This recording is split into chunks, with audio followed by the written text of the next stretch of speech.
Morning, good evening, hello. Hi, Mike. How you doing? Good. Let me get the video on. I Looking finally, good. we Like, have power, we have heat, we have hot water again. It's a challenge. How are you doing, Dustin? good. Yeah. I'm having one of those days too, but that sounds great. Yeah. So I just talked with Denise. She's introducing Jamie tonight, so we're good there. Great. Hi, Jamie. Hey, how you all doing? Hi, Good. Jamie. Mike Simpson, nice to meet you. Same here. Dustin, nice to meet you. Thanks for joining us. Absolutely. Absolutely. I'll be back shortly. I just want to make sure that I was on and ready to rock. Thank you. We're waiting for members, so, Yeah, take your time. all right.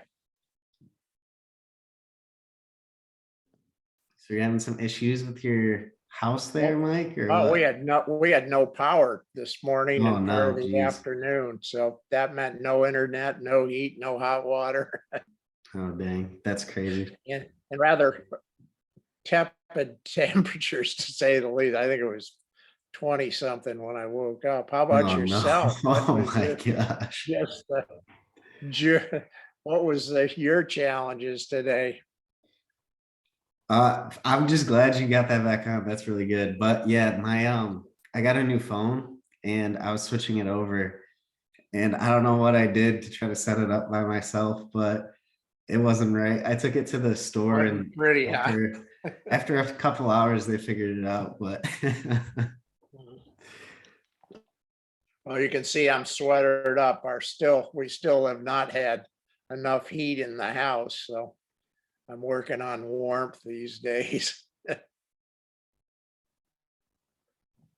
that's good though. I'm glad you got it back on. That's Yeah, 20 me in the too. morning. Oh my gosh, that's nuts. Yeah. Yep. Yeah, I'd really pity the homeless these days.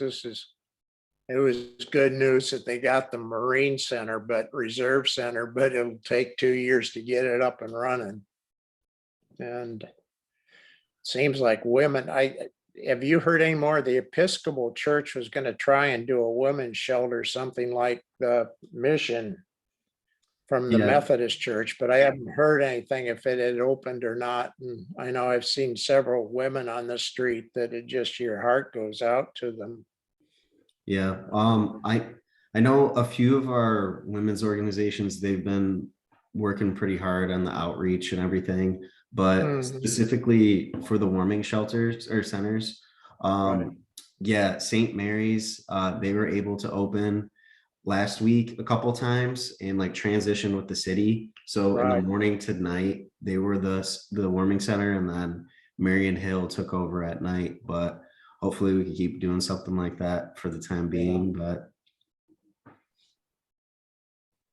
Yeah, our church attendance fell way off over Christmas, and then it's back up a little bit, but everybody's being real cautious now. I'm trying to work with them on a project for the church. And our attorney, it's actually he's one of Al's partners. He basically won't go out. He goes to the office, goes home, and that's it.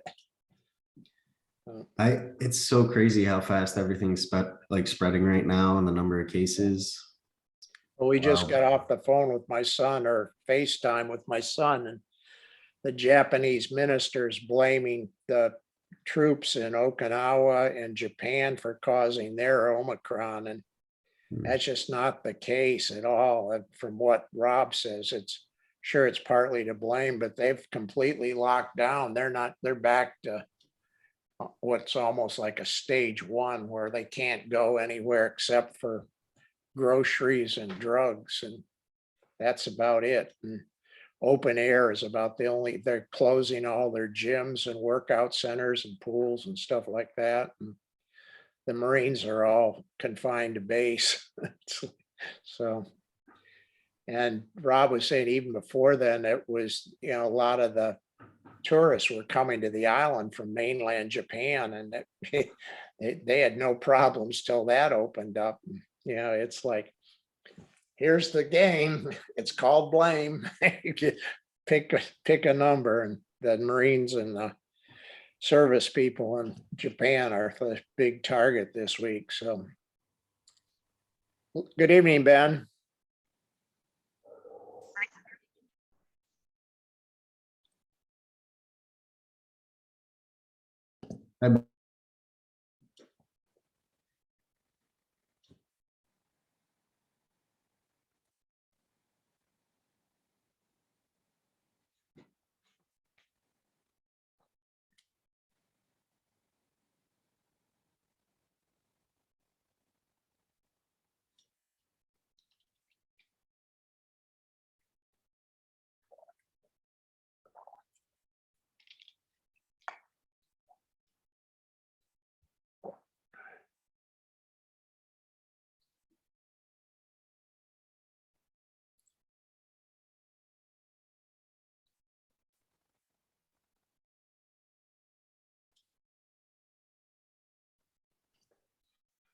Thanks again for throwing that party though, Mike. That was really Oh, I'm awesome. glad you for could everything. enjoy it. Yeah, I think we got that one in right under the wire from all that's going on. Oh, another week later, it would have been curtains. Yeah. How did you get the piano to do the self-playing thing? That was super cool. Well, we were looking at some of the newer ones, and they're way beyond our price range. And we went over to Ampro or Amro. They're on Poplar, and they have a lot of used instruments. They supply all the high schools, and even the drums for FC 901 come from them. And we went into their old warehouse, or their warehouse, which is across the street, and found a old piano. It was a 1930s vintage, and they do everything. They completely refinished it. It was some awful color. And of course, it had been sun faded and everything else. And they completely rebuilt it and put the electronics on it. And it was maybe 10% of the cost of a new one. And it looks better than I think most of the new ones. So we got lucky, but we had to wait almost a year to get it, though. It took a long time, but it was worth it.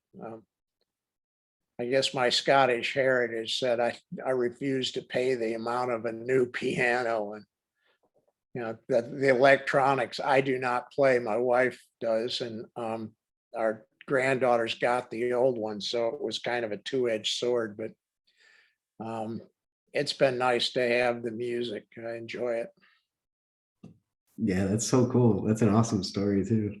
Yeah, but boy, it tried every bit of my patience. They kept giving us dates that it'd be ready, and everything seemed to go wrong with the timing. But in the end, it was certainly worth it when we saw the finished product, and they came out and set up all the connections that we needed with the internet to make sure that it worked. And we actually were really lucky because that's the third generation. The company that had all the player pianos actually made the electronics. And so they have a whole bank of, it's not generics, the wrong word, but open domain music that's available.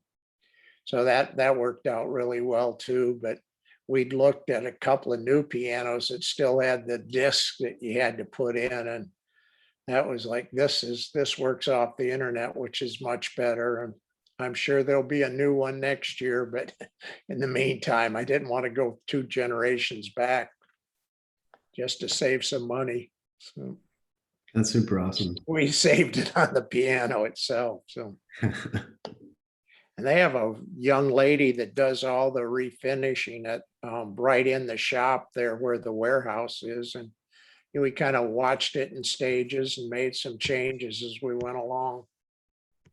All I can see is the top of somebody's head here. Oh, it's Rick. Hi, Denise. Hello, everybody. Hey, Dustin. Who else is Hi, there? Harry.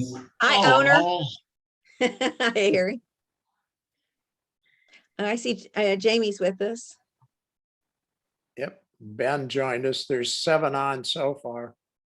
yep.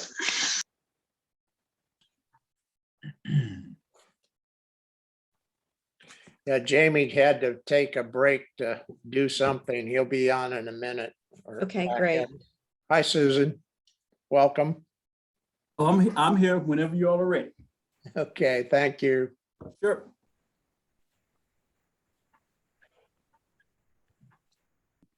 Hello, everybody. There's Jamie. How are y'all tonight? We're beginning to warm up. We were without heat or electricity most of the day. Oh my God. It It wasn't came that on- bad today, but not to have heat.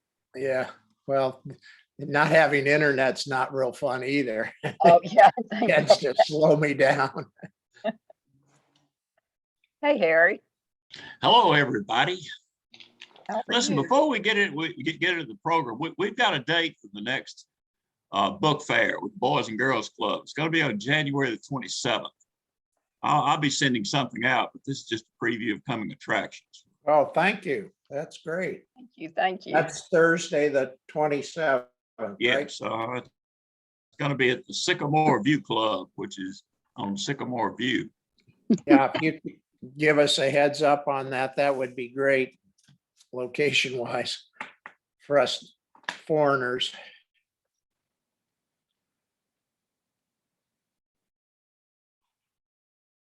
It's awesome. Nice job, Harry. It's exciting. Well, thank you. Yeah, I'm excited about it. I was by the library today boxing up books, so we have plenty of books. We're working on a few details of the thing. It certainly went well last time. I thought so too. I thought that was kind of an easy project. We should be able to pull that off whenever we need to. So I know it was a lot of work on your part, but we were at least good tag-alongs. One thing I think we ought to do different this time is when the kids all come in, I think we ought to gather them in a group and tout reading for like 3 to 5 minutes to get a little method to our madness. And I thought I would try to get some of the older kids at the club to come in and tout reading to the younger kids, and then we'd give them all the books. But, Before Jamie starts, I think Jamie's an expert in that area, so we might Yeah. ask him to expound a little bit on that as all well. right. Yeah, that'd be great.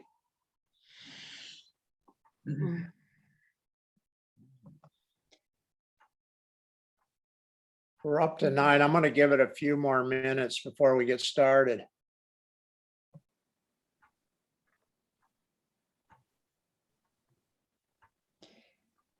I hope we get more. I think people will be surprised all the cool things that our library system is doing, not just COSIT, but overall. And I think Jamie will be able to tell us about that.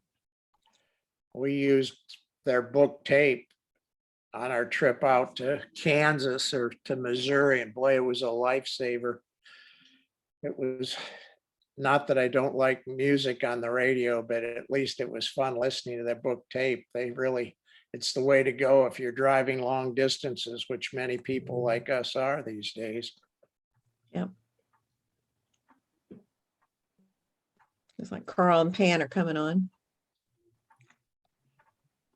So who do I address this chat to make sure that I'm here? Denise? Dustin, I got it. Thank you, Susan.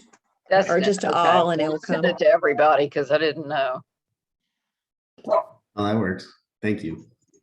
Okay. You're welcome.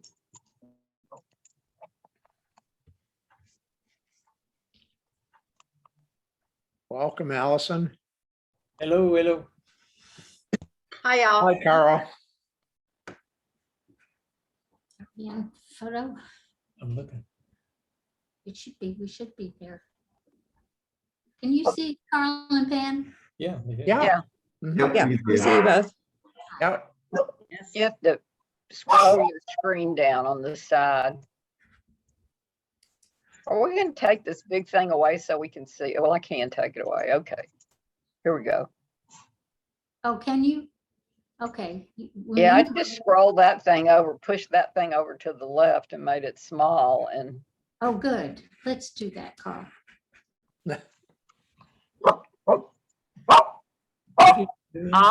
Ollie, stop it. There we go. Great, great, We'll get a Every time I concert go going down- with Angus here. if you don't like- great. Okay. Out and go to gallery. Side by side gallery. Okay. Ollie. Okay. I have to put her in a different room, huh? There we are. All right, well, Mike, shall we go ahead and get started? Yeah, I would like to, Dustin, you want to bring up the screen?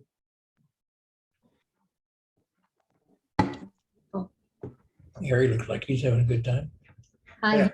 There you Harry, wake up, bud. go. Okay, Dustin, can we have the flag? And Harry, why don't you start the flag pledge if you would, once it's up? Oh, no, I get Wake up, Harry. someone else to do the pledge. I don't do the pledge. All right. You Get don't? someone else to do. All right, I'll do it. I pledge allegiance To the to the flag, flag The flag of the United of the States of United States of America, America, to And the to the republic republic for which it which stands, it stands, nation, one nation, God, under God, indivisible, indivisible, liberty and and liberty justice. and justice for all. justice for all. Okay, Harry, you can do the four-way since you, Okay, of the things we think, say, and do, number one, is it the is truth? the The truth. truth Number two, Is it fair Is to it all fair is to fair concerned? to all all concerned. concerned, number three, Will it will it build Will it a build Goodwill and goodwill, better better friendship. friendship? And number four, will it be Beneficial. beneficial to all concerned? All right, are there any guests tonight that you're aware of, Dustin? No, okay, in that case, Not yet. I'm gonna turn it over to Denise to introduce Jamie. That's right. Well, I'm very pleased that Jamie has been able to What? join us, especially given the COVID situation. We really appreciate that and his flexibility in scheduling. Actually, when we look at our four-way pledge, you think really, in a way, some of that is what the library does. I mean, that they're trying to benefit us all, that they're trying to be fair to all of the constituents, that it's just a good organization. And Jamie has had various roles within the library, and I think is a major person in who can be congratulated for the library being recognized by the Smithsonian for being one of the most innovative libraries in the country. So I wish maybe we had announced that more clearly to members so that they made time to be here today, because although what he's doing at COSIT, which is now is sort of having a rebirth because it's part of the downtown promenade area, is a very important position that he's filling right now. He has worn a lot of hats and has excelled in every one of them. So Jamie, if you will address the Smithsonian award first, and what is going on generally about the downtown promenade, and also maybe some of the other things that are innovative programs that you have spearheaded or been involved in, such as the men reading program and some other things that might be relevant to an organization that's trying to make our community better. Sure. Well, thank you all for having me. Thank you, Denise, for inviting me. I certainly appreciate that. I'm at the library as we speak in my new office. I'll give you all a very, very brief intro about me, because this isn't about me. This is about the library. But I came into the library system in 2014 to manage COSIT. From there, I was hired to manage the Whitehaven location. I became the Children's Services Coordinator a few years after that. And now my official title is, I stumble on sometimes myself because it's so long, the Assistant Director for Special Outreach. And I mean, see, I just did it again, for Creative Outreach and Special Projects. So, I still am a little involved with COSIT, and so I will definitely talk about that. And I will at some point ask you all if it's okay for me to share my screen to do that. The Smithsonian article was a great article that really highlighted some of the things that's going on at COSIT within the library, particularly with Cloud 901. We have a huge summer program that we do called Explore Memphis that you all may be aware of, is where we challenge people to read, particularly children during the times that they're out of school. And we won a summer learning award for that in 2021 as well as winning the National Medal for Libraries and Museums for the second time as a library system as well. So 2021 was a big year for us. And so we're really proud of a lot of things that we're doing and the things that we brought to the community. And so let's talk about some of those things. If you don't mind, I will share my screen at this time. Let me see if I can do that. Okay. Are you all seeing? Yes, we can see it. Okay. Good. All right. So innovation was the big word for us, of course, because that's exactly what we do. What is innovation? So first, let's take the word innovate, which means making changes in something that's established, especially by introducing new methods, ideas, or products. So innovation, as we use it here at the Memphis Public Library, is to innovate by meeting the needs of a changing environment, sometimes even before the need is identified. So some people assume technology when they hear the term innovative. Well, oftentimes technology is involved, but that's not necessarily always the case. For example, streaming services were innovative when we were all going to Blockbuster, y'all remember that, to get our videos, and that did involve technology. But the fast food restaurants deciding to go with the healthier food option was also innovative, but it didn't involve technology at all. It was just a matter of adding some salads, and grilling food instead of frying it, right? So in 2014, I was hired by the city of Memphis to manage COSIT, as I mentioned earlier. At the time, COSIT was a library. People would come to check out new books. We were open from 10 to 5, Monday through Friday. A lot of business people stopped by during lunch and leave. People, we were told, didn't want to come and stay in COSIT long because of the amount of homeless people we were serving there. I didn't view them as just homeless people, though. I viewed them as library customers, just like the rest of our library customers. Now, for a little psychology, if you think about psychologist Abraham Maslow, and by the way, I go in psychology at times. That was my undergraduate degree. So you think about Abraham Maslow hierarchy of needs. If you're familiar with that, the model that he had, you understand that beyond the basic needs in his hierarchy, which deals mainly with needs, there are also psychological needs as well. So yes, the homeless were coming in to stay warm, stay out of danger, find a place to use the restroom. But I thought, what if I also catered to their need to belong and their self-esteem? You know, after all, we're all social creatures. So what I did was started a group we called the COSIT Group. Now, anyone could join, of course, but I recruited those homeless people who were patronizing us every day. They would become my advisors. We meet once a week and eat. The restaurants in downtown like Subway, Lenny's, all those pizzas, they provided us with the meals. Really cool. We discussed keeping the library clean, looking out for each other, and some programming ideas. And we opened the library during times it would not usually be open. We had spoken word events on the weekend and at night. We had a play on Memorial Day.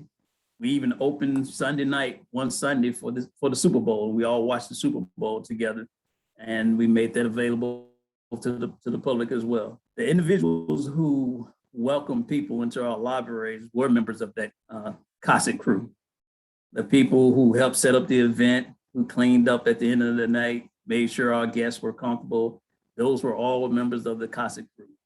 One of them in particular, named James, he took it upon himself to pull up all the carpet on this second floor that you see here. That used to be covered with old carpet, and alone, well, I started with him, but I couldn't handle it. So he did all the rest. He pulled up all the carpet from that space by himself, and which is absolutely amazing. And here's a look at James right here as we were celebrating his birthday one day. And so people started coming into the door and attending our program. Then we extended out hours. We went from 10 to 5 and 10 to 6, and we opened on Saturday as well. We built the children's department. As I mentioned, we cleaned upstairs, and we got rid of those old bookshelves. We had this huge space upstairs that could be used for multiple purposes. And that's what we used it for. Out Memphis had their Trans Day event there. The mayor in the city of Memphis had a planning meeting up there. They had a Lou Theater perform the play Mahalia, as you can see right there. So when I left COSIC in 2017, I felt good about the momentum we had built for that location. Our libraries, our customers, and our city understood that there was so much that could be done with that location. And a lot of it was because of those, members of the COSIC crew. So we started asking for money to improve the building. And once we got it, we had to shut down for renovation. So it's been a long time coming, but COSIC will reopen this year after being shut down for about 3 years. It's going to open officially in February or early March, but there will be a ribbon cutting ceremony on January 25th. And when it does open, it's going to offer some amazing stuff. COSIC will recognize Memphis's diversity of talent, and will strive to support a variety of interests through creative arts, dance classes, technology, programming workshops. The space outside, like you're looking at right now, will be a place for people to gather if they choose, which we hope is engaging and stays busy. We're hoping it looks like what you're seeing right there, that people will look at this as a place to hang out. There'll be a cafe inside. The city will own it, but the local restaurateurs will be able to use it. And the idea is to change out offerings and the people who are doing the offering on a seasonal basis. The first floor will host 2 meeting rooms, which will be available for small group meetings and programs and discussions and classes. There will also be a space for creative technologies, robotics, design workshops, and stuff like that. So people can come in and learn, people of all ages. Now on the second floor, the group performance space will adapt in size with sound buffering curtains, so in movable floors, so there could be a multi-purpose area that will have more than one thing going on at the same time. So that would be pretty cool. We will partner with some organizations who will be housed in the space. And of course, it's beneficial to them because they won't have to pay, they either pay little or no cost, cost to be there. And it's beneficial for us because people who are going there will get a chance to see the rest, visit the rest of the library. On the second floor, the group performance space will also include studio space to record, produce, and do graphic design, and a music station to listen to rotating selection of music collections. So hope that sounds good to you all so far. So that's it for COSIT for the moment. And believe me, please, at any point that you all have questions, feel free to ask, or you can wait till I'm done and ask your questions. That's fine as well.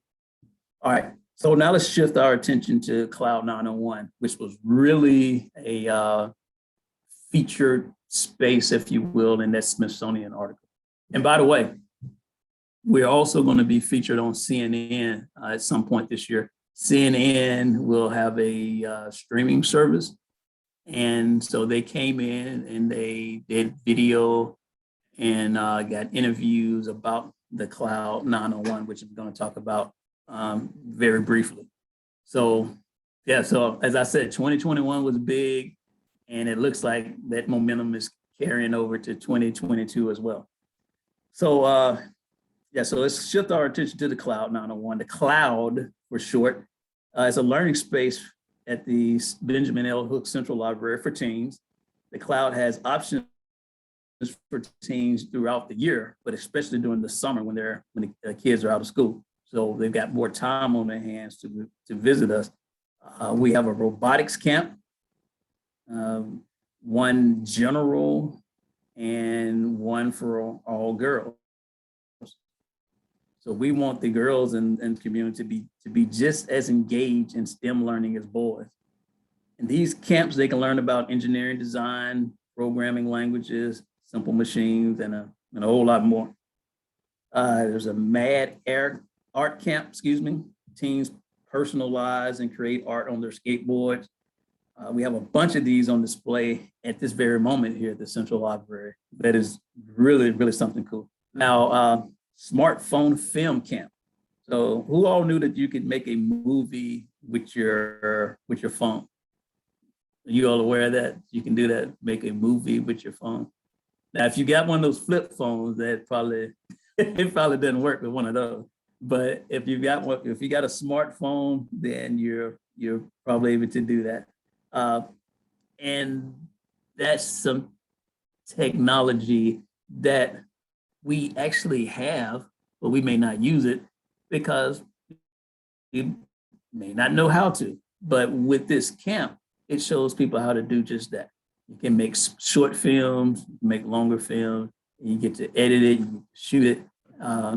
In fact, there's been some major motion pictures that have been made with the use of a smartphone. I know that's crazy, but it's true. Now we also have mini clouds, which are called teen innovation centers, and those are located at various branches, and they cater to the teens in their particular neighborhood. So they're not as expansive or robust as the cloud is, because the cloud covers 2 floors of the library. The teen innovation centers at the different branches, they're smaller, but they are still great for the kids because they are the ones that help put it together. So when we were doing the Teen Innovation Center, we were doing surveys, focus groups, and speaking with the teens about what they wanted to have in these innovation centers. So again, not quite Cloud 901, not as much technology, not as much money into those, because one, there's not as much space at those locations, but still, the focus is on STEM and our teams when doing those. So we also have camps for our tweens as well. Tweens being defined as kids between the ages of 10 and 12. So you can't leave them out. They get jealous. So we offer coding camps for tweens. This teaches them the art of writing a computer program. Sorry. And what about this? Forensics camp. Tweens solve a fictional murder case based on evidence. And this evidence includes physical evidence like blood sampling, hair sampling, fingerprinting, tire impressions, and and also talks about evidence like a person's alibi. We've done this for the last 2 years, and if you can see one of the comments there, this is a comment from one of the parents of a child who attended the camp, and they get really excited about those. Although we're at 18 different locations in Memphis, we're totally aware that everyone cannot make it to the library. There are some transportation issues in the city, so people can't always get to us. Thus, we have an outreach team called the Connect Crew. And so if you ever see this van driving around in the city, now you know what it is, if you didn't know already. And that brings some of those activities that we were talking about, access to computers, games, story times. It brings it to different people in the community who may not otherwise be able to get to us. And we've gone to places like community centers, laundromats. We go to a laundromat once a week. We've established a relationship with the Shelby County Correctional Facility. So some of the inmates are checking out material and we're getting them registered the library cards.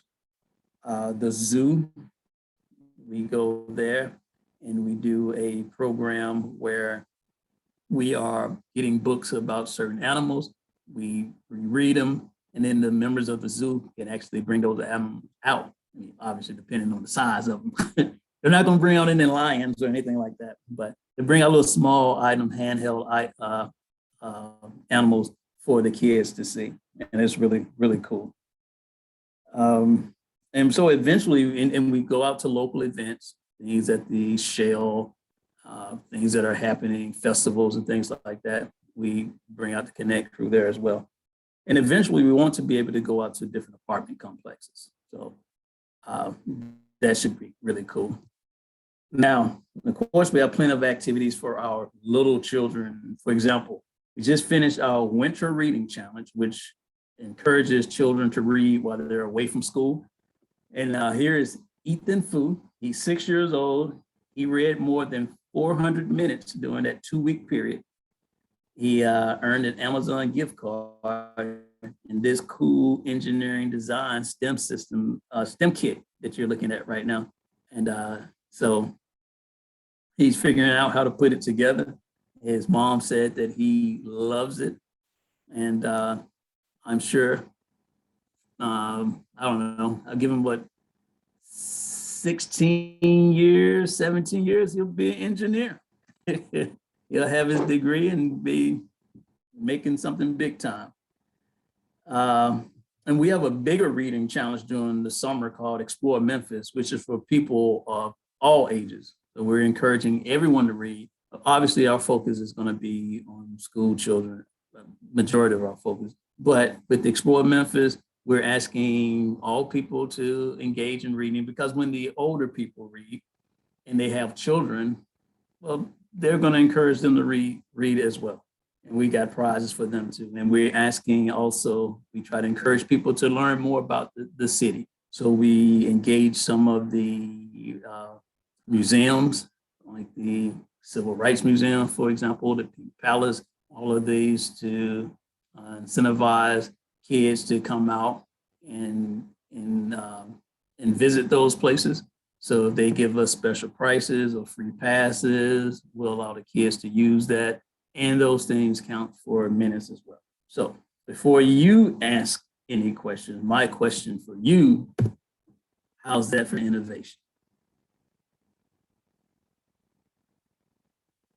All right, I will stop my share and be glad to take on your questions. I know there's a lot in a short period of time, but I hope you found that helpful, and I definitely would love to answer your questions if you have any. Yeah, Harry, you're muted. See your hand.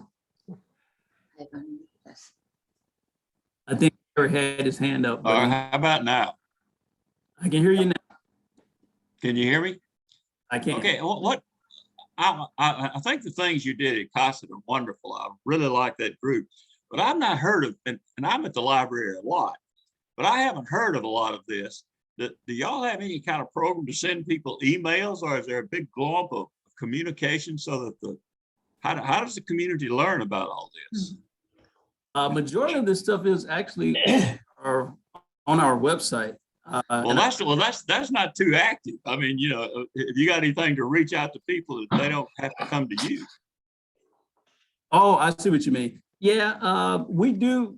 Well, that's a good point. We do have the traditional social media. So we send people information about the different things that are going on using social media. We have a Facebook account, we have a Twitter account, and we also have Instagram.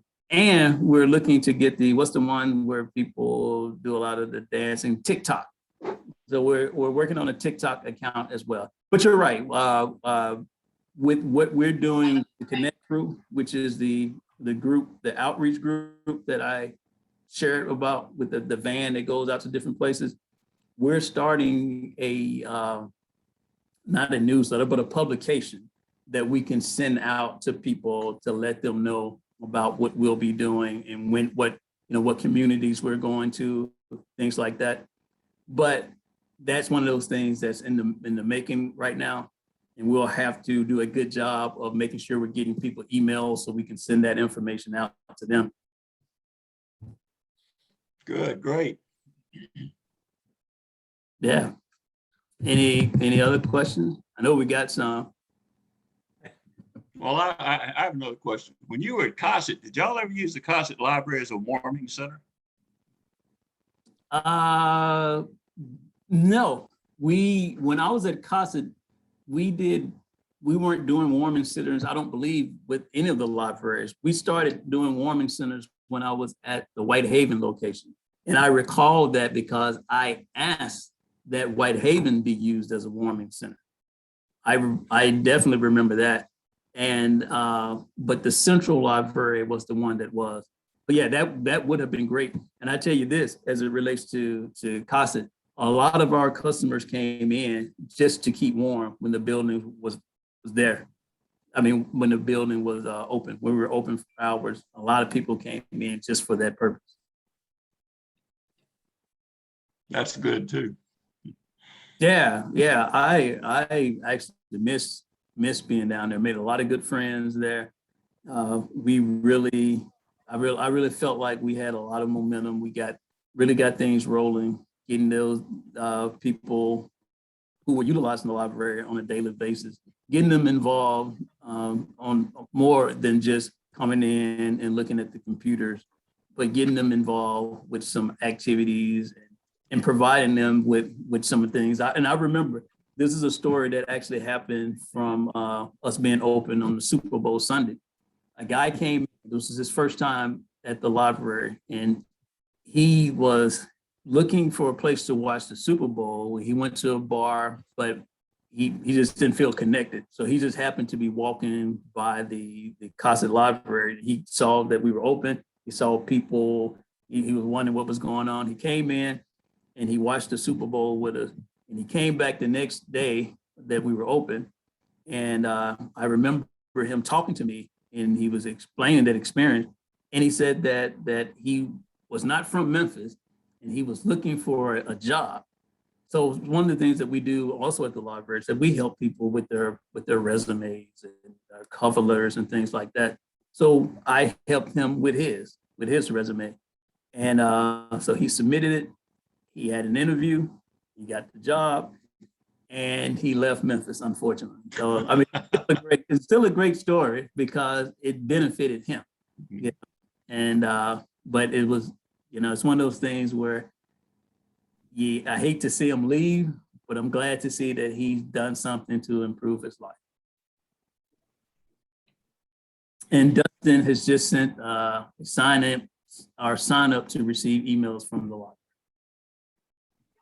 Thank you, Dustin. Amy, I have a question. Sure. Has the library revisited its mission statement? I mean, of course, many years ago, it was reading and then ebooks, etc. And obviously there is quite an expansion of the activities beyond quote reading. Is it to expand knowledge? I mean, what is the official mission of the library now? Well, we did that in a nutshell. We did that in 2020.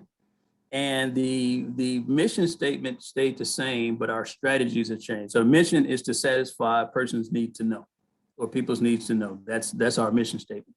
But we have 7 strategies, and a lot of the strategies include things like making. One of the bigger ones, of course, is dealing with literacy for all ages. We have one that about making sure that we're able to market ourselves, because it's no good, as Harry was saying, it's no good if you have all of these things going on and people don't know about it.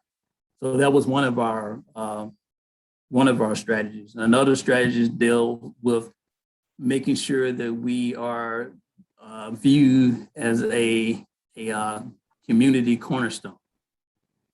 And I wish I could remember them all off the top of my head, but they were all strong and all solid.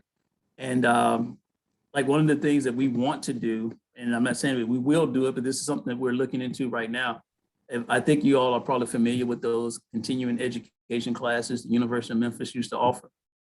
Okay, Southwest still offers those, but they offer them on a limited basis. We're hoping to find funding to continue those and to offer it to the public for free. Now, we're a long way from that. We're in the discussion stages, so we have to find people who are, people who may want to offer a class in different languages, coding, different subjects. We had to find out exactly what the community needs are as it relates to that. We don't want to offer classes that people are not interested in. So, but that's just an example of being innovative, because you are addressing a need, although no one has ever come to the library that I'm aware of and said, hey, you all are offered the continuing education. You all ought to do that. No, we came to that conclusion on our own because we knew that, and we've heard this from various city leaders and for businesses that come into Memphis, said that, hey, there's not skill, the people who are in Memphis, we don't have enough skilled workers to bring our companies to Memphis. I'm sure you all have heard the same thing. And so one of the things we want to be able to do is to prepare people and to get people to that level of confidence and comfort to where they can take on those roles when they eventually do come to Memphis.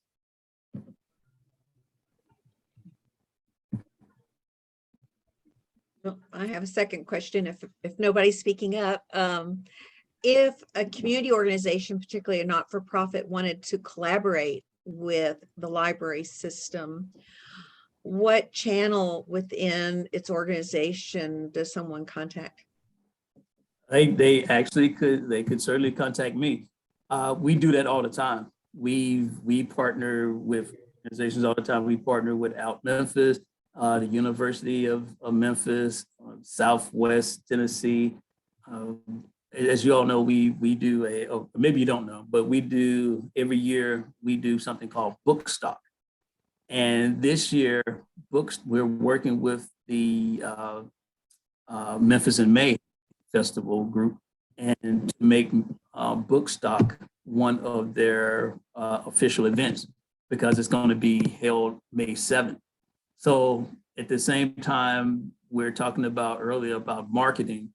That would help us out a great deal if we're able to do that, because we get the free marketing from the Memphis in May folks, because they do a great job of advertising that event every year. So that's one of those things where you're partnering with an organization and you're really getting something good out of it, and they're benefiting from it as well. And that's how it should work. So yes, we're always about partnering with different organizations, and they could come through any route, because some organization may go up to their branch library, and like some organizations work, like Freedom Prep Academy, for example. When I was at Whitehaven, we were approached by them, and we set up where we did story times at their locations on a regular basis. So it all depends, but you can always feel free to have them contact me if it's something that I can't answer, address myself. I'll know exactly who to put them in touch with. And of course we have Link 211 as well, which is the center of information for the city for people who call and need information about what organizations do. So we have a lot of contacts with organizations because we have to keep in contact with those organizations to make sure that their information on our site stays current. Jamie, are you getting any support from the marketing people at the U of M at this point? And could you utilize an internship program or something like it to help you? Oh, absolutely. We have a, we partner with the University of Memphis too with we do a yearly art academy for kids. And it's really great. And we use University of Memphis volunteers to teach our children art. University of Memphis students, in fact. So yes, that has been a great partnership. And for anybody who's wanting to volunteer, we have a volunteer coordinator position just for that, for people who can share their interests, and and they will work with that volunteer coordinator to see what works best for them and what works best for us at which particular location. So yeah, we're always welcoming University of Memphis. It has been a great marriage. Jamie, how are you working with seniors? I'm sorry? How are you working with seniors? That's a good question. We have a lot of programming for seniors as well. In fact, we have an adult services coordinator. Her name is Wanya Glasgow, and a lot of the things that she does is for seniors. And for example, we have the AARP group that helps seniors with their taxes, and help them do the taxes for free. We go to some of the senior centers, and we have in fact, we have a program that teaches seniors technology. It used to be called iPads for Seniors. Now it's called Techie Seniors because we've advanced it. So in addition to teaching seniors how to use the iPad and also their phones, they address other types of technological needs or interests, and not just needs, but interests that our seniors may have. So there's a great deal of what we do, especially with the outreach, going to the different senior citizens. I mean, I seniors. love what y'all are doing across the board and making it much more comprehensive than just a place you go and get books. I mean, it's just amazing. Well, thank you. I have a question. I Yes. use the service called Libby, Right. and I just wondered if there are any plans to expand it because it's such a great service. I don't know how many people in this group use it, but I use it on a regular basis for my phone and my iPad. Yeah, Libby, the thing about Libby is it's a service that we provide, but we don't, it's not a service that we're not behind it. It's just a service that we purchase, kind of like the commercial pill. Okay. You make it available to people. But I will tell you, Libby continues to evolve and to offer more things. We've had it for like 5 years, maybe 5 or 6 years, and they just continue to increase their offerings. So it's something that we definitely will continue to have, and it's great because if you have a library card, then you have free access to it. Mhm. Jamie, can you expand on what Libby is? A lot of people may not be familiar with it, so it's just, now we know you can get to it, but what is it? Yeah, sure. There are a lot of different things that you can find on Libby. It's like a learning site. So, for example, if you wanted to go on Libby to find out, okay, I want help with my resume. You can go on Libby to do that. I want help speaking a certain language. There's a section on Libby where you can do that. I need help balancing my budget. So there's just a lot. And I encourage anybody to go if you have a library card. Actually, you don't have to have a library card to find out what it is, but you'd have to have a library card to benefit from those services for free. Because there are services, and look at Dustin. Dustin's on it. Dustin, you need to be getting paid. Dustin's on top of it. Has sent the Libby into the chat. So thank you, Right. Dustin, for that. Well, I And it- want to just interject something. I was using Libby for a totally different reason. I didn't know all of those other things even existed on it. I use it Okay. for audio books and digital books.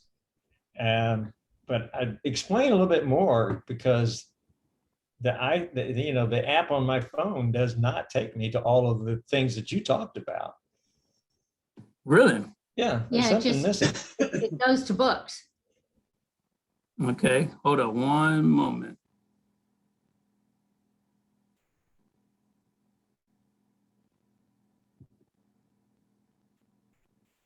I'm gonna get my phone, take a look. And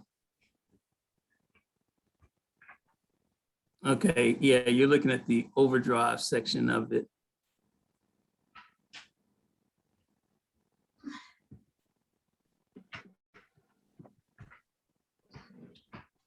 Give me 1 second here.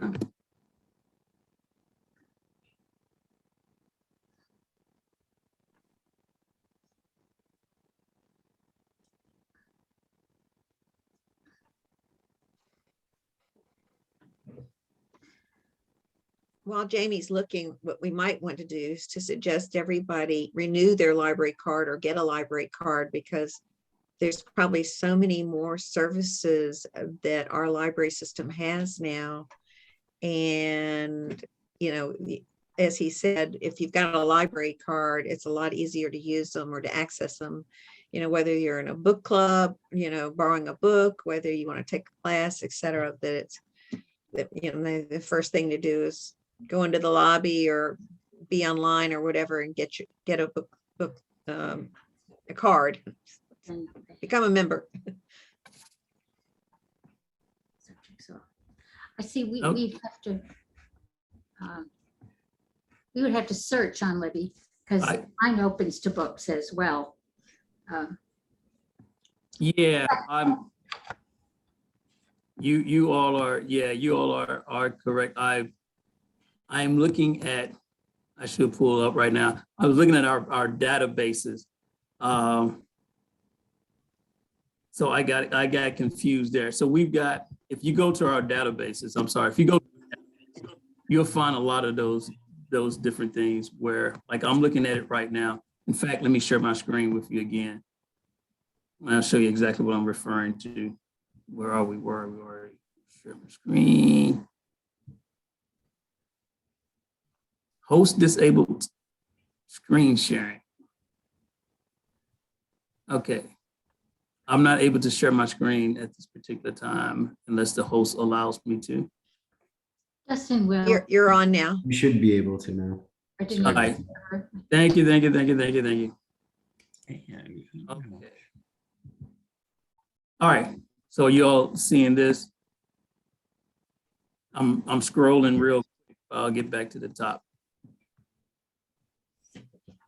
Okay, well, it's totally different. So these, and this, I'm certainly sorry I confused you all. I actually confused myself. So these are a listing of the different databases that you can utilize with the Memphis Public Library. Oh, Actually, that's what I was referring to. So I got the term mixed up. But as you can see, like the Ancestry Library, This is incredible. the commercial appeal, you can, as you can see, it says library card required. You have access to that. The Daily Memphian, Dig Memphis, diversity studies, driving tests, all of those different things. So sorry about mixing up the terminology, but that's what I was referring to. okay, thank you. The Gale ebooks, gender studies, all of that stuff. So if you go to our databases, you find that you have access to those things. Some of those things are links, but some of them you will have access to only because you have a library card. That's just fabulous. And Yes. Jamie, if you go to your website and you've logged in, and it has like a little magnifying glass, do you just type in databases and that will come up, or do you have to get to the databases some other way? Yeah, you go to browse. If you click on browse, at the very top, it says browse, learn, events. You can go to browse and it shows browse everything, books and more, databases, A to Z. And you can click on all databases. Very good. Thank you so much. And I can show you that again. Let me take the screen again real quick. And I will show you that. Okay, so you're all seeing that at the top where it says browse. Mhm. Yeah, Okay, so you go to browse and then you go to all databases. our right. databases right there. Yeah, you click on that. Great. Very good. Thank you. Absolutely. And of course, as you all mentioned, there's a lot of books that you can get online, ebooks and stuff like that. And we continue to increase our offerings in that as we go. We still, of course, hard copies or paper copies of books and magazines, but a lot of our audience these days prefer accessing it online, which is totally understandable, especially during the pandemic. Makes it easier for people to have access without getting out. So our collection, our ebooks collection has really tripled over the last couple of years. I In think line for a book, I gotta say, I'm in line for a book and I'm 15th in line and it's been a month and a half. So. I tell you, you know what's funny about that? You know what's funny about that? I have been in line myself, and sometimes people just drop off for whatever reason. For And whatever reason, they die. I'm thinking I'm 15 people away, and then all of a sudden I'm on. It's kind of like when you call with hold and they tell you you're 25 minutes away. Right, yeah. How do they know that? 25 minutes? And then all of a sudden 5 minutes later you're on. You're on, so. You end up being on there longer. But Don't give up. Book Yes. club's birthday. yeah, please don't give up. But do know that our collection, the percentage of material that we purchase as it relates to books has grown infinitely towards ebooks. Hey everybody, I have a quick question for you, Jamie. I'm Nancy. Sure. Hey, Nancy. Still in my favorite Rotary Club, sneaking by. My question is, and I may have missed it because we took us a while to get in here, but what have you been doing as far as any kind of virtual engagement or virtual events, like live virtual events and that kind of thing? Have you done anything like that, or is the library engaging in that kind of Well, when outreach? the city shut down basically in 2020, we remained open. The library remained open because we were able to do virtual programs. So all we were doing for at least 6 months was just totally virtual. And so now we offer we do, I guess, kind of a hybrid, if you will. A lot of the stuff that we offer, as you'll see on our calendar, is still virtual. A lot of the programs that we do, we had started to get not out of virtual, but we started to do more online. And we realized that I think that we'll always be virtual to a degree. Yeah, that was my next question. Do you see that being like part of the model going forward? And how has it been received? Like compared to your live, your in-person events, how has it stacked up? Yeah, I don't think anything beats live. But we were able, like the forensics camp that we did, for example, all the camps that we did over the summer, or most of them, majority of the camps that we did over summer, those were all virtual. And so it's in-person engagement is a whole lot better. But our programming was strong because we offered a lot, and we still do offer a lot. And we've become, as presenters, a lot more comfortable offering virtual. And I'm glad you mentioned that. Just last month, we started opening a virtual Zoom meeting room space. So as you may be aware, if you came to the library, you can reserve actual space.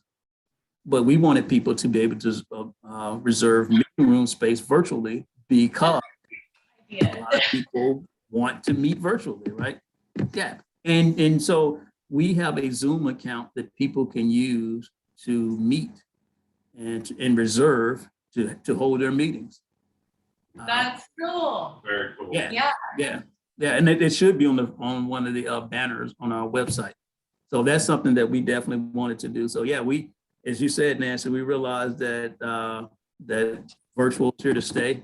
So we're making sure that we've got that kind of hybrid model where in some programs we're doing in person and virtual at the same time.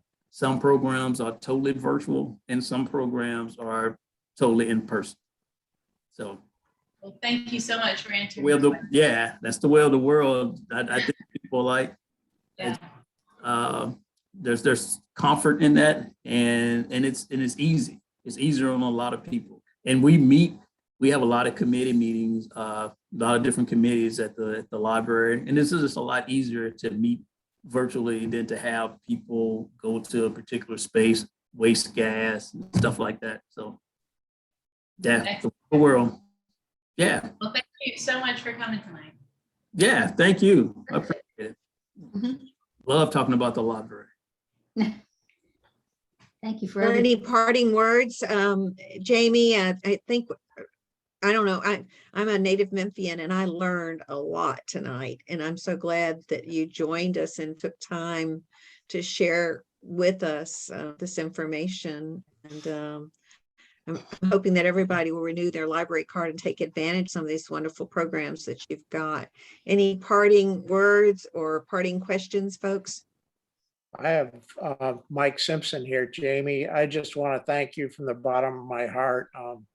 We've had to do a jump back and forth between in-person and virtual, and having you has been a blessing. I've learned so much, and we do use the library. We have cards, but the granddaughters, the 8 and 10-year-olds, are the ones that are certainly the most beneficial and benefited by your presence here, and thank you. Thank you. No, thank you all. I appreciate it. If there's anything that you all can do for us, I would just say share some of these things that we have going on. And I'll give you an example real quick. As I was telling you, we're doing the winter reading challenge. These are some of the prizes, if you can see here. These are some of the prizes that we are giving away. I don't know if you can see all of that, but it's a variety of different things, a lot of STEM related stuff. And so we want people to participate, and we're working with different organizations like International Paper, who help fund those things, our Library Foundation, and our Friends of the Library. They really help us out. So we really feel like we got a lot of support from the community, and we just had to do a better job of getting the word out. So you all, with that, I wanted to, appreciate don't go quite yet. The Library Foundation, we've been members of the Library Foundation and Friends of the Library particularly, and we should all be members. I know there's a slight membership fee, but we can support the library financially, those of us who want to and really believe. Yeah, absolutely. The Central Library has a friends group, and the different branches have friends groups as well. And they really help us with some of the things that the city doesn't budget for us. Mm-hmm. By some of the programs that we do. they really crucial. And those prizes that you saw, that's a result of our friends from the library purchasing those things so we can give to kids who participated in the winter reading challenge. So yeah. So you belong to a particular friends group, like Friends of the Central, which is where we have been, but it's not a generalized thing. It's only like Friends of the Central. And then you have there's there's what we call the big friends group, and that is the one from Central. So, but the branches have little smaller groups as well, but they all function together. Okay, that's good. I think Harry can tell us a lot. Harry's very active in that area, and we've got these books that we've been giving to some of the YMCAs, our Boys and Girls Clubs. Harry, did you want to quickly say something about your relationship with them? Well, yeah, I'm a longtime member of the Friends and a volunteer, and we appreciate, excuse me, the Friends making all these books available for our book fairs. We've given away a lot of books, but I'll tell those of you that have ever ventured downstairs at the library, there are a lot of books down there that are available to give away at things like this. So if anybody has any community clubs or Boys and Girls Clubs or schools or something, then now that we're figuring out how to do these book fairs, it's kind of an easy thing to do to expand it to other sites. So I would just invite anyone that has some ideas on that, let me know. Another thing, speaking of the Friends, Jamie didn't mention Second Editions, which is the greatest used bookstore in the world. And if you want to help yourself and also help the Friends, drop by Second Editions off the lobby at the Central Library. I mean, the books are so inexpensive, they almost pay you to take the book. So definitely it's something you need to check out.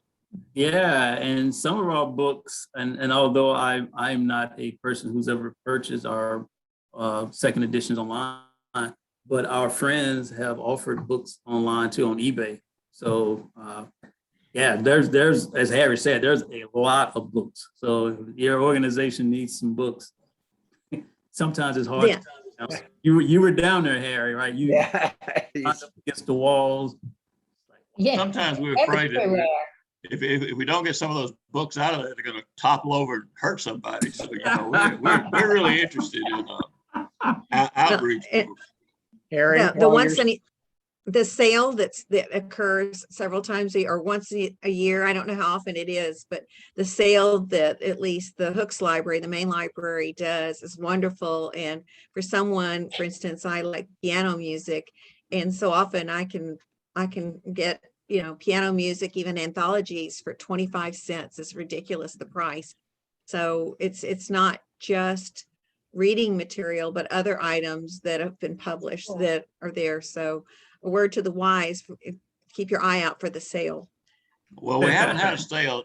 Well, we haven't had a sale in 2 years because the rumors have it that there may be one in April, but I don't know. It hadn't been confirmed yet. It'll be that's part of the reason that the book stock is not going to be in April, because we are anticipating that the sale would be in April. So we pushed the book stock back to May. So we're fully anticipating a sale in April. Great. Harry, while we still have you on, can you once again brief us on the date and time and place for our efforts with the Boys and Girls Club? Yeah, the Rotary Friends Book Fair 2 is going to be January the 27th, Thursday, at the Sycamore View Boys and Girls Club. And I'll be sending out something to everybody.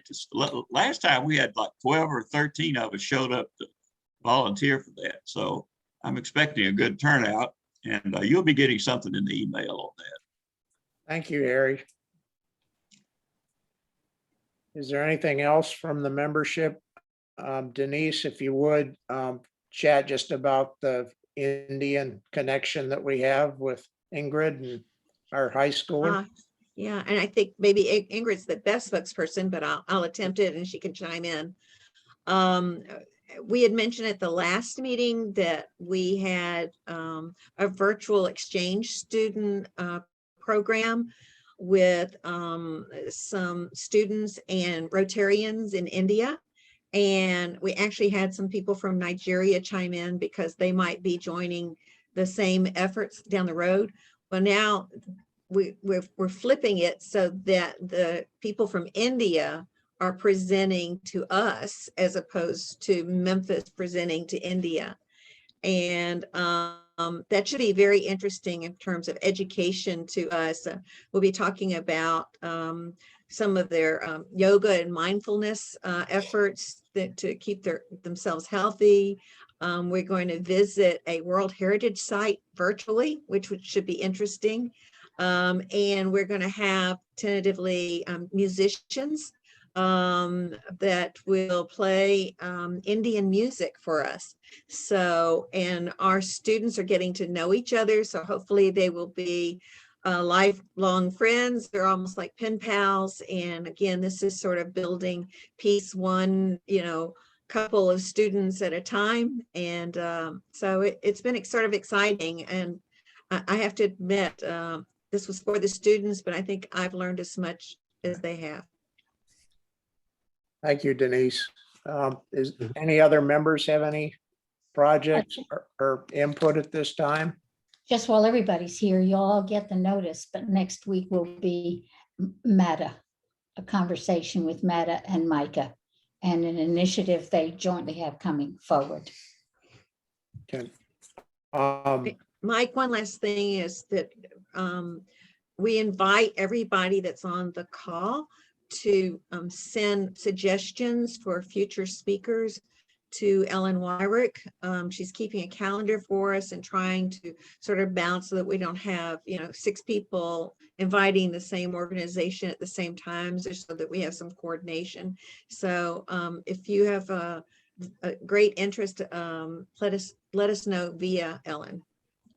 And just a final note from your board. We've been back and forth. At the end of the year, we have to pay international dues, and in the middle of the year, we pay the Rotary district dues.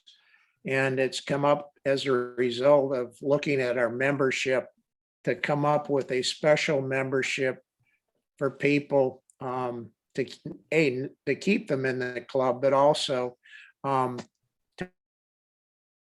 to accommodate this change in our environment, which includes online and Zooming as opposed to all the time in person. I've been working on a draft of a new membership, and I've talked with Jenny, our district governor, about it. There was some interest in doing e-members, and quite frankly, there are actually e-clubs that are present in the United States now, and that category is resolved and reserved just for e-members. So we have to come up with a name. We are allowed to change our bylaws to accommodate a new style of membership. And this kind of goes, we've done a leave of absence member, but it really doesn't cover what the changes that we've had in the environment thanks to COVID. So I'm recommending, and we haven't even gone to the board yet on this other than to discuss it. And I'd certainly like your input over the next several weeks before our next board meeting will be the first meeting of the month in February. And basically what we're looking at is a Zoom style member, which would be in addition to leave of absence in our current membership. And those people who would qualify in the ongoing criteria for it would be members who have moved, and I'm suggesting 50 miles from Memphis. And the criteria would be that their dues be up to date when they apply for the membership, that our dues to international and to district would be 150 a year minimal. That's just bare minimum to be a member. And then some type of minimum attendance. And I'm suggesting maybe at least once a month that they be on Zoom. A second category, and that's for members who have moved away. for members who have physical health reasons beyond an LOA, but still wish to continue meeting, it would be the same criteria as above. And the third ones who would qualify would members who are in good standing over 75. When I was in Lafayette, Indiana, there were at least 5 to 10 members who were seniors who they weren't all homebound, but they weren't able to participate in the luncheon meetings, and they fully participated. And we are Zoom capable now. And once we're back in person, I would love to include those people who are seniors and for some reason or other cannot. And I'm suggesting 75 years old be the criteria, that anybody over that should be able to continue to participate. And certainly we have people at that age and above that are more than qualified and have been members and want to continue. So I would ask all of your input on that. Denise and I will be meeting over the next couple of weeks. We're hoping to get Jim Drummond, who actually did some revisions back in 2020 to review our whole package of bylaws so that we can update it. And certainly with everything that's happened in the last several years, we need to do that and get it approved, not only by the board, but by the membership in total. Is there anything else? I'm sorry to be so long-winded at the end. I thank all of you certainly for participating on a virtual basis. And I wish our community was otherwise, but from all the medical people that I know and with the school systems, even Collierville, who was making mandates impossible, are now virtual as a result of the COVID Omicron. So at Mike, least, I have a question. Susan, go ahead. Yeah, regarding all these different kind of memberships, are you going to put that in a written document for the board to look over before the meeting? Absolutely. Oh, absolutely. I'm just I'm trying to get input. I get from the the gist membership. of it, but I think we need something to look at before the meeting so we can thank them Right. out. And Well, I propose that over 75 is a little too young. well, that's why I'm looking for input from everybody. This is just my first blush at a written idea, and I definitely need your input, all of you. This isn't this is a special membership category, and I don't want to eliminate people. I want to encourage people to be part of our club and continue to be beyond our borders and the borders that we know as in person. Okay. Anything Okay, else? I got it. Okay. And this will not only have to go in written form with the bylaws changes, it'll be in addition to the bylaws, and it will be presented to the board of directors, and then it will go before a full vote of the membership to pass as bylaws. I thank you. I thank everyone. I appreciate Dustin. Thank you for your efforts tonight and ongoing efforts. Believe me, I couldn't get along without you on this effort. And please go out and serve and be safe, everyone. Good night, everyone. Good Yeah. night.